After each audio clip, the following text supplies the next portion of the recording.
जमील भाई आगाज़ करता हूँ सेकंड सेशन लास्ट सेशन का क्वेश्चन एंड आंसर का। मेरा नाम उमर है, मुखातिब करने के लिए आप मेरा नाम ले सकते हैं।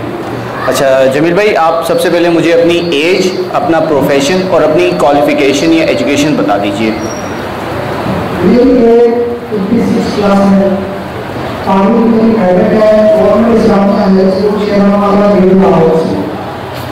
प्रोफेशन को मैं गवर्नमेंट से काम करता था, लेकिन 2 साल से मेरा कारोबार बंद है और मैं डिपेंडेंट हूँ अपने बच्चों।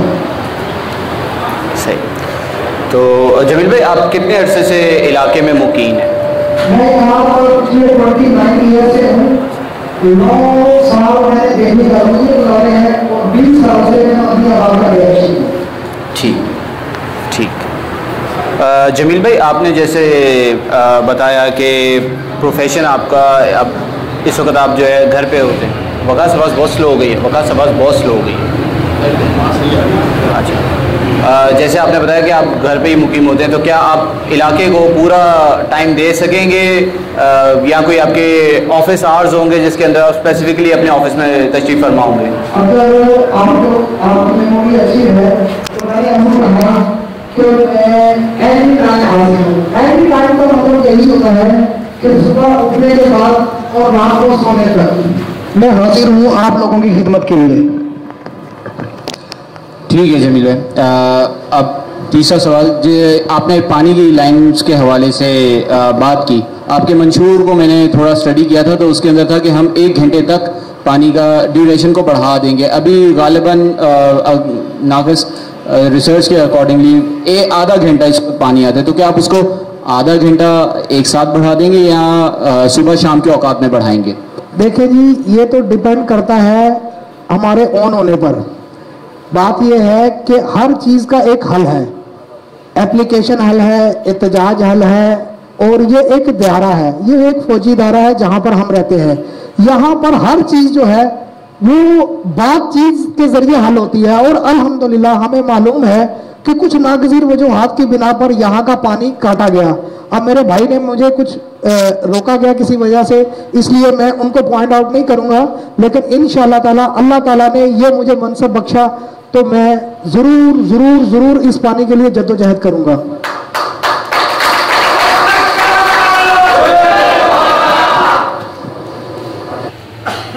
आपको नहीं होता कि ये आवाम नारे चल रहा है इस पार्टी के अच्छा, अगर आप समझते हैं कि किसी शख्सियत में किसी जमात में हमारी मुश्किलात करेंगे तो आप उसकी बात को ले सकते हैं।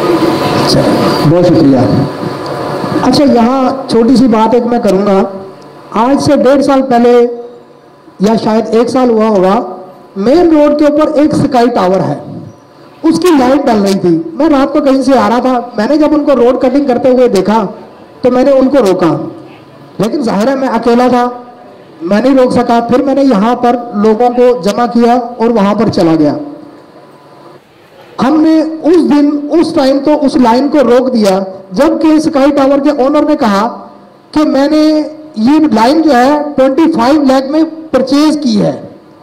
एक पार्टी के बड़े मेंबर्स को पैसे देकर मैंने ये लाइन परचेज की है, और 7,50,000 रुपया मैंने दिया है वाटर बोर्ड के एमडी को। तो आप मुझे ये रोड कटिंग से या इस पानी की लाइन से कैसे रोक सकते हैं? तो ये क्या ये वजह बनी उस ग्रेविटी की लाइन को? नहीं, ग्रेविटी की लाइन की ये वजह नहीं है। ये तो मैं ये कह रहा हूं कि जो पानी हमारा कटा, ग्रेविटी की लाइन तो आप खुद अच्छी तरह जानते हैं, कुछ सियासी मकासद थे उनके पीछे जिसको इनको काटा गया। क्योंकि मैं 9 साल यहाँ रहकर गया हूँ और मुझसे पहले भी मैंने देखा कि ग्रेविटी की लाइन का जो भी पानी है वो 4 घंटे है या 8 घंटे है, वो कंटिन्यू है। अच्छा, यहाँ जब दिल्ली कॉलोनी के लिए पानी बंद होता था तो उसके बाद वो जो पानी था वो वहां पर टैंक में जाता था, लेकिन एक पार्टी के कुछ करता धरता न हो, ये ग्रेविटी की लाइन काटी। अच्छा, कुछ दिन पहले अभी चूंकि इलेक्शन में गए थे तो जाहिर अपनी स्टडी भी जरूरी थी कि अगर कोई मुझसे सवाल कर ले तो मैं उसको क्या जवाब दूं। तो मुझे ये पता चला कि डिपार्टमेंट ये कहता है कि आपकी तरफ यानी कि दिल्ली कॉलोनी के जिम्मे हमारे 7 करोड़ रुपीस हैं। तो जिसकी वजह से ये लाइन जो है ना अभी जुड़ नहीं सकती जब तक के ये 7 करोड़ पे नहीं किए जाते। तो अब ये है कि अगर आफ्टर इलेक्शन मैं इलेक्ट हुआ तो भी और ना इलेक्ट हुआ तो भी कोशिश करूंगा, अहलाने इलाका के आगे झोली फैलाऊंगा, रिक्वेस्ट करूंगा कि अगर ये पैसे देकर या इसका कुछ भी हल निकाल कर अगर ये ग्रेविटी की लाइन ऑन होती है तो खुदारा इस अजाब से अहलियाने Delhi colony Madaniyabad Delhi colony number 2 को आज़ादी दिलाई जाए। बहुत शुक्रिया।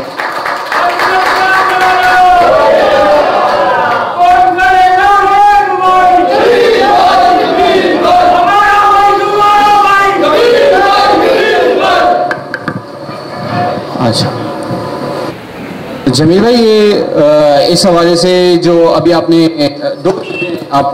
आपने अपने बयान में बताई कि एक तो टैक्सेशन, एक तो जो है वो टैक्सेशन का इशू है जिस वजह से उन्होंने वाजिबात की वजह से उन्हें लाइन काटी, एक तो ये सवाल। और दूसरा ये आपने कैपेसिटी, टैंक कैपेसिटी के हवाले से बात की कि एक ही सिंगल टैंक है। मेरा उसके हवाले से है कि आज से तकरीबन 10 से 15 साल पहले यहाँ पे ये टैंक बना था और तब 10 से 15 साल पहले इलाके की आबादी भी बहुत कम थी। तो अब जो है अब आबादी तकरीबन डबल भी नहीं बल्कि ट्रिपल और 8 टाइम बढ़ गई है, 8 टाइम बढ़ गई है, ग्राउंड प्लस 8 है तो 8 टाइम बढ़ गई है। एग्जैक्टली। तो इस हवाले से क्या उस टैंक कैपेसिटी को भी एक्सटेंड किया जाएगा या उसका कोई और, जैसे वहां से टैंकर्स भरे जाते हैं उनको आप रोकेंगे या कोई और सद्देबाब होगा? देखिए हमारे साथ सबसे बड़ी ज्यादती अहलियाने इलाका के साथ यही है कि हम छोटे छोटे इशू के ऊपर तो गलियों में मोहल्लों में निकल आते हैं लेकिन हम बड़े इशू के लिए कभी नहीं निकले। देखें ये किसी भी अकेले बंदे का, मैं जीतूं या मैं हारूं या कोई भी जीते, ये किसी एक बंदे के बस की बात नहीं है।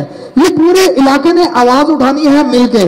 सबसे पहले तो ये टैंकर बंद किया जाए जो यहाँ से हाइड्रेंट्स बना दिया गया और फिर वो टैंकर बहाल किए जाए जो आज से 7-8 महीने पहले तक अहलियाने दिल्ली कॉलोनी को दिए जाते थे कैंटोनमेंट बोर्ड की तरफ से।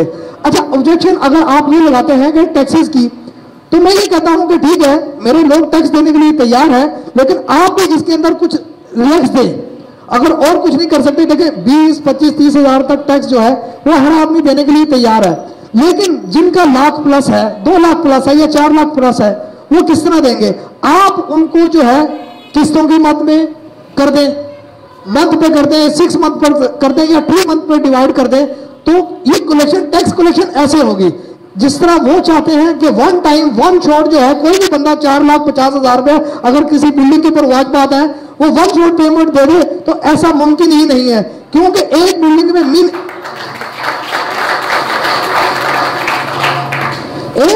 मिनिमम 8 लोग रहते हैं। अगर अच्छा एक शख्स आया है 6 महीने पहले फ्लैट खरीदा उसने, वो कहता है मैं तो नहीं दूंगा ये टैक्स क्योंकि ये तो जब 15 साल पहले बिल्डिंग बनी थी ये उस वक्त से ड्यूज चल रहे हैं। तो ये मामला जो है ना ये उलझे हुए हैं, लेकिन ये बिठाकर अहले इलाका को बहुत तहम्मुल मिजाजी, जिस तरह आपने ये प्लेटफॉर्म मुहैया किया है, आफ्टर इलेक्शन आप ये प्लेटफॉर्म मुहैया कीजिए और जितने कैंडिडेट यहाँ पर खड़े हुए हैं, जाहिर है एक ने जीतना 11 ने हारना है, 12 के 12 लोग यहाँ आकर बैठे और जो जिसके पास बेहतर सजेशन है उसके वो सजेशन ले और इस कदम को आगे बढ़ाएं और ये काफिला ही होगा तो काम होगा, अकेले बंदे के बस की बात नहीं है।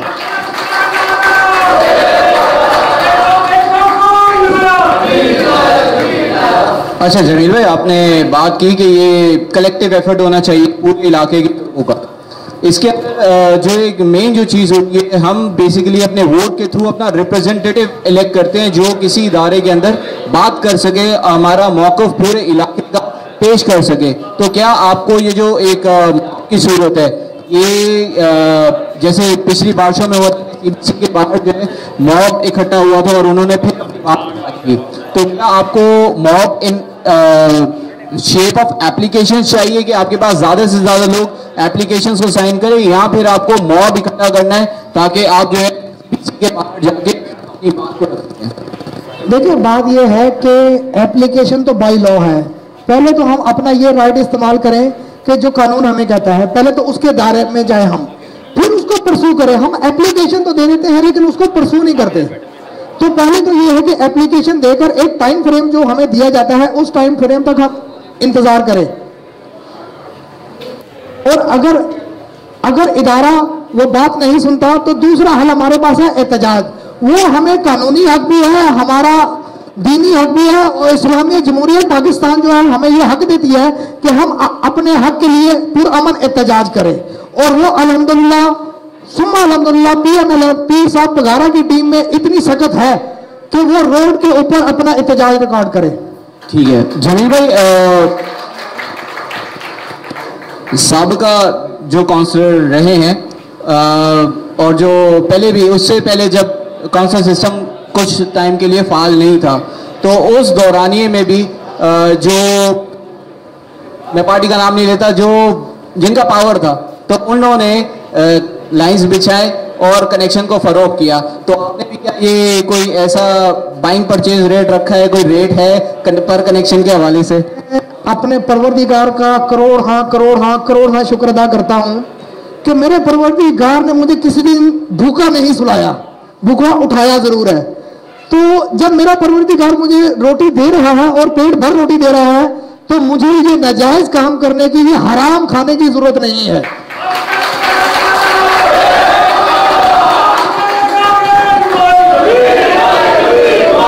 ये कनेक्शन फरोख्त करना ये रिश्वत के जिम्मे में आता है, और रिश्वत देने वाला और रिश्वत लेने वाला दोनों जहन्नमी है। ये मेरा ईमान कहता है, ये मेरा कुरान कहता है। अच्छा, एक चलें आप पानी का मसले को हल कर देते हैं, इंशाल्लाह उम्मीद करते हैं कि आप ग्रेविटी की लाइन को भी जोड़ देंगे। लेकिन एक और सा मसला है कि एक प्लॉट जो पहले जिसको 1 कनेक्शन था, अब वहां पे 7-8 कनेक्शन स्कीम लाइन से गए हैं, तो क्या 1 कनेक्शन 1 प्लॉट करेंगे या फिर आप करेंगे? देखिए बात यह है कि ये डिपेंडेंट सिर्फ मुझ पर नहीं है। मैं यहाँ बैठा हूँ, मेरे हो सकता है गली के कुछ लोग यहाँ पर बैठे हों, मैं जिस गली में रहता हूँ सुम्मा अल्हम्दुलिल्लाह एक कनेक्शन के अलावा मैंने किसी को नहीं लेने दिया दूसरा कनेक्शन। जाहिर है जो चैंपियन यहाँ पर थे लाइनों को छन्नी करने वाले, वो तो वहां पर थे, लेकिन क्या है कि इलाके के गली के लोग मेरे साथ खड़े हुए थे। लेकिन अफसोस सद अफसोस कि अगर किसी बिल्डिंग के अंदर कोई नाजायज कनेक्शन होता है तो ना ही बिल्डिंग वाला बोलता है ना ही गली वाला बोलता है। तो बताइए मैं क्या कर सकता हूं उसमें? ये तो आप लोगों को खुद आवाज उठानी है, आपकी आवाज हम बनेंगे, आपके कदम के साथ कदम हम मिलाएंगे, लेकिन खुदारा आप आवाज तो उठाइए।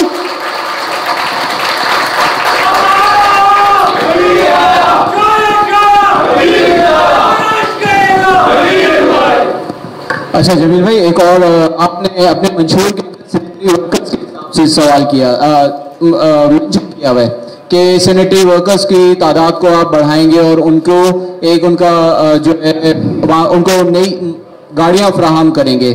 तो ये वाली जो चीज़ है आप इसको किस हद इंक्रीज कर सकते हैं सैनिटरी वर्कर्स को, और CPC को कहेंगे कि उनको नई गाड़ियां दें?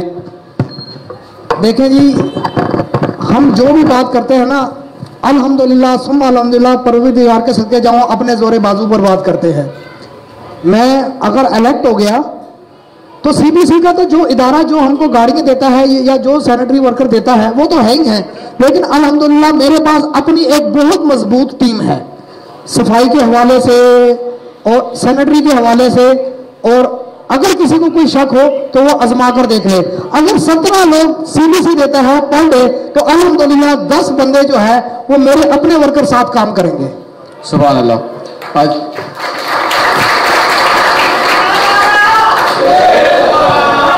आपने अपने मंशूर के अंदर एक मुफ्त डिस्पेंसरी का जिक्र किया है कि मुफ्त डिस्पेंसरी और साथ में एम्बुलेंस। तो मुफ्त डिस्पेंसरी किस जगह मुकीम होगी कि वो वार्ड 8 को पूरे तरीके से देख सके? क्या वो गोया एक ही डिस्पेंसरी होगी या ज़्यादा होंगी? और इसी सवाल के अंदर एक दूसरा सवाल कि आपने उसमें फ्री एम्बुलेंस सर्विस का जिक्र किया है, तो क्या ये फ्री एम्बुलेंस सर्विस काउंसिलर की डोमेन में आता है? देखिए, मैं कुछ चीज़ें ऐसी हैं जो आउट ऑफ वे जाना पड़ता है लेकिन गैर कानूनी नहीं है। अगर मैं डिस्पेंसरी एक बनाता हूं या एक से ज़्यादा बनाता हूं तो उसके लिए जाहिर सी बात है मुझे फंड की जरूरत है, और कैंटोनमेंट बोर्ड फंड नहीं देता तो मैं आम लोगों के आगे अपनी झोली फैलाऊंगा।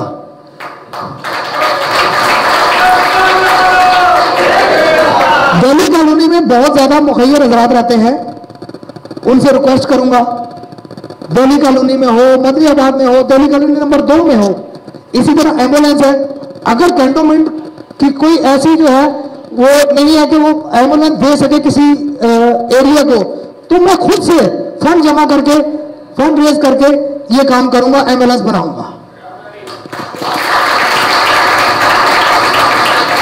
माशाल्लाह। अच्छा, आपने एक और चीज़ उसमें मेंशन की थी अपने मजमून में कि स्ट्रीट लाइट्स के हवाले से, क्योंकि देखा गया है कि गुज़िश्ता कई सालों से स्ट्रीट लाइट्स बहुत सारे इलाकों में बंद पड़ी हैं और जिसकी वजह से जराइम में इजाफा हुआ है। ज़्यादातर जराइम वहीं होते हैं जहाँ पे लाइट्स नहीं होती। तो इस हवाले से क्या आप किस अंदाज से काम करेंगे? क्या पुरानी को रिपेयर करेंगे या टोटली नए को इंस्टॉल कर देंगे? देखें, ये एक ही बात है, चाहे डिस्पेंसरी वाला मामला हो या हो सेंट्री वर्कर वाला। देखें, जो तो कैंटोनमेंट बोर्ड जो है वो हमें लाइट्स वगैरह देता है, तो वो तो हम जाहिर है उनको यूज करेंगे। और मैं फिर कहता हूं कि ये लोगों ने पिन पॉइंट करना है, मुझे अपने घर नहीं लेकर जाने। सुमानंदा मेरे घर की लाइट ऑन है, मैं बिल पे करता हूं। असल चीज ये है कि लोगों ने मुझे आकर बताना है। कई लोग शिकायत करते हैं कि मेरी गली में लाइट है, मेरी गली में कचरा है। और खुदा के वास्ते आप कंप्लेन कीजिए कि यहाँ पर कचरा, आजकल ये टच मोबाइल है, इसके अंदर व्हाट्सएप चलता है, आप उसकी पिक लीजिए और व्हाट्सएप कर दीजिए, मुझे व्हाट्सएप कीजिए। इंशाअल्लाह ताला 24 घंटे के अंदर मैं वो कचरा भी हटाऊंगा और वहां पर लाइट भी मुहैया करूंगा।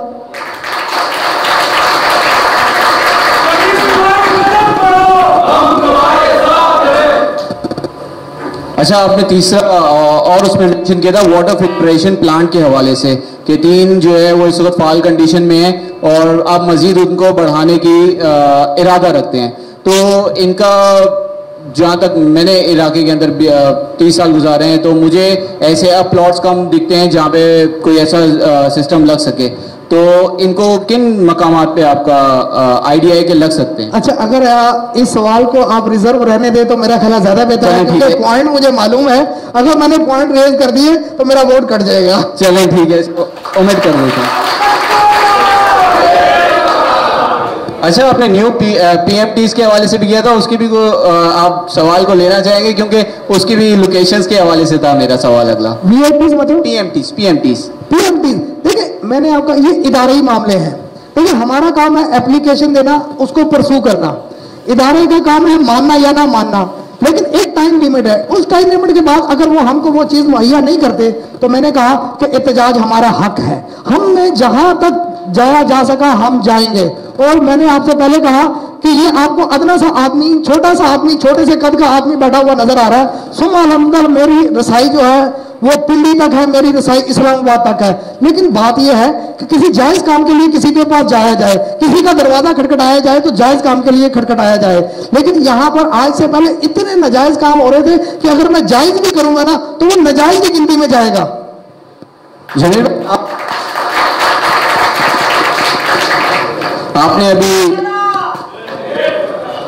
आपने अभी खिताब करते हुए एक चीज पॉइंट आउट की महंगाई के हवाले से। तो ये महंगाई तो माशाल्लाह से हमारी फेडरल गवर्नमेंट भी इसको कंट्रोल नहीं कर पा रही। तो ये आप एक काउंसिल लेवल, एक इलाके के लेवल पे इसको कैसे कंट्रोल करेंगे? आप कोई प्राइस कंट्रोल कमेटी बनाएंगे जो इसको मॉनिटर करेगी या क्या? देखिए, प्राइस कंट्रोल का मतलब होता है DC साहब। अगर मेरे दोस्तों को इस बात का इल्म हो, असल में हम कानून से बहुत दूर हैं, अपनी जो हक है ना उससे बहुत दूर है। अगर हमें अपना हक मालूम हो जाए तो इंशाअल्लाह ताला ये सामने वाली दुकान में अगर कोल्ड ड्रिंक 120 की बेच रहा है ना और उसका रेट जो है 110 है तो ये 110 में देगा। बात ये है, कुछ लोगों के पास पैसा है, वो बहस नहीं करते। लेकिन इस वक्त कंडीशन ऐसी आ गई है कि लोग, अच्छे लोग जो है वो बुरे हालात से दो चार हैं। अच्छा, इसका काम करता है DC और मैं अपनी तरफ से भरपूर कोशिश करूंगा। मैंने कहा कि ये मेरी रिजर्वेशन जो है ये मेरी बात जीतने के बाद नहीं है, मेरे अगर मैं हार गया तो भी ये प्राइस कंट्रोल लिस्ट मैं लगवा कर रहूंगा।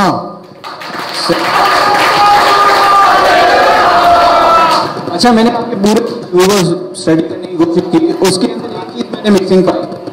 एनक्रोचमेंट के हवाले से आपने उसमें कुछ मेंशन नहीं किया हुआ था। ये एनक्रोचमेंट किस हवाले से, वो मैं थोड़ा आपको एक्सप्लेन कर दूं। एक तो होती है बिल्डिंग एनक्रोचमेंट और एक होती है ये पथारों की एनक्रोचमेंट, रक्षा, टैक्सी, इनकी एनक्रोचमेंट। और कुछ जो है वो लोग थड़े आगे निकाल देते हैं। उस हवाले से आपने इंक्रोचमेंट के हवाले से क्या सोच के रखा है?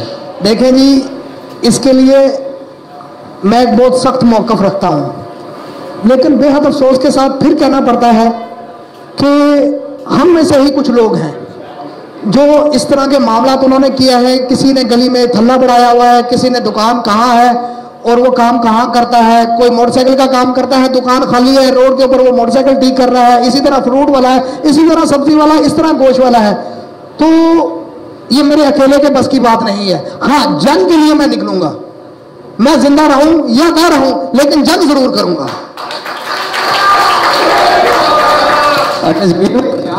तो एक सवाल करूं, मैं टीपू सुल्तान नहीं हूं।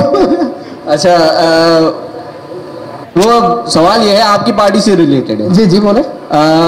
अल खलीफा के अंदर आपने कुछ अर्सा कबल आपकी पार्टी ने कैंप ऑफिस बनाया था, उसके लिए उन्होंने एक प्रॉपर्टी का एक्वायर किया था, थोड़ा आधी सड़क था या पूरी सड़क आगे इंक्रोच कर दिया था, लेकिन अब आप लोगों ने वहां से ऑफिस तो अपना विकेट कर दिया है, लेकिन अभी उस जगह को पथारे वाले और यही लोग उसको नाजायज यूज कर रहे हैं। रोज सुबह मुझे खुद को तकलीफ होती है वहां से गुजरते हुए, जब वहां पे इलीगल पार्किंग हुई भी होती है। अच्छा, मैं अगर कोई साथी अगर सुबह का टाइम मुझे दे तो मैं वो एप्लीकेशन दूंगा, उसको फोटोकॉपी मुहैया करूंगा जो डीसी साहब से मैंने अप्रूव करवाई हुई है इस गली के हवाले से।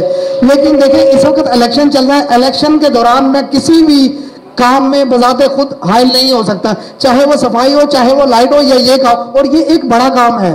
तो मैं कोई भी एक शख्स, मैं शमीम भाई को जो है अपने बंदे को बोल दूंगा, वो फोटोकॉपी दे देगा और आपको पता चल जाएगा कि मैंने इसके लिए क्या वर्क किया हुआ है। जी बिल्कुल ठीक। इसी के साथ मेरे तो सवाल फिलहाल खत्म होते हैं। अब बाकी की जो आपकी ऑडियंस है इससे तो सवाल देते हैं ताकि आप उसका जवाब दे सकें। बिस्मिल्लाहिर्रहमानिर्रहीम।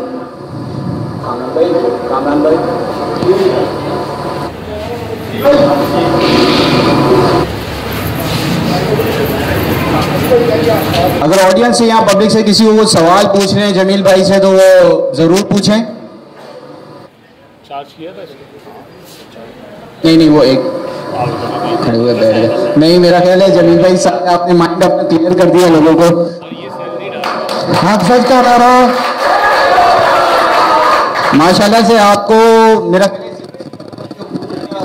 आपके को देखते हुए भी है कि आप इंशाल्लाह इस इलेक्शन के बाद अपने इलाके और वार्ड को जो है वो फूलों का गहवारा बनाएंगे इंशाल्लाह ताला। ये मेरी पार्टी के सरबराह पीर साहब का विजय है और हमारा तो नारा भी यही है, सच का नारा। और दूसरी बात यह है, प्यार करो, प्यार का प्रचार करो। बहुत शुक्रिया। बहुत शुक्रिया जमील भाई, 1 मिनट बैठे, बस दुआ करवाते हैं, फिर उसके बाद इंशाल्लाह इसको इख्तिताम करते हैं।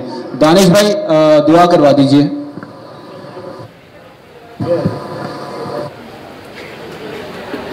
अल्लाहुम्मा सल्ली अला मुहम्मद व अला आलि मुहम्मद कमा सल्लैता अला इब्राहीम व अला आलि इब्राहीम इन्नका हमीदुम मजीद।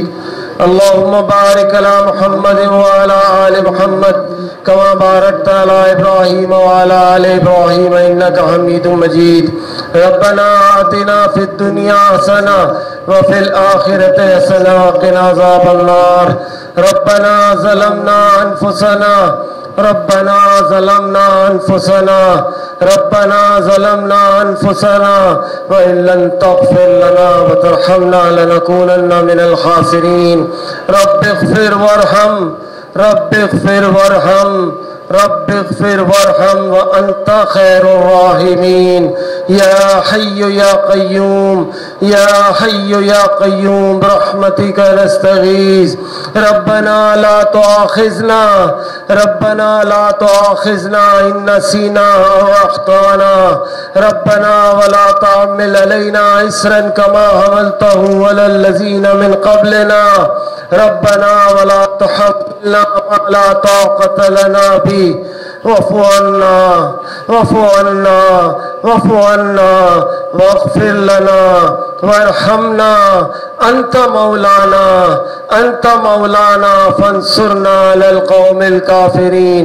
सुब्हान रब्बिका रब्बिल इज़्ज़ति अम्मा यसिफ़ून व सलामुन अलल मुरसलीन वल्हम्दुलिल्लाहि रब्बिल आलमीन। बहुत शुक्रिया।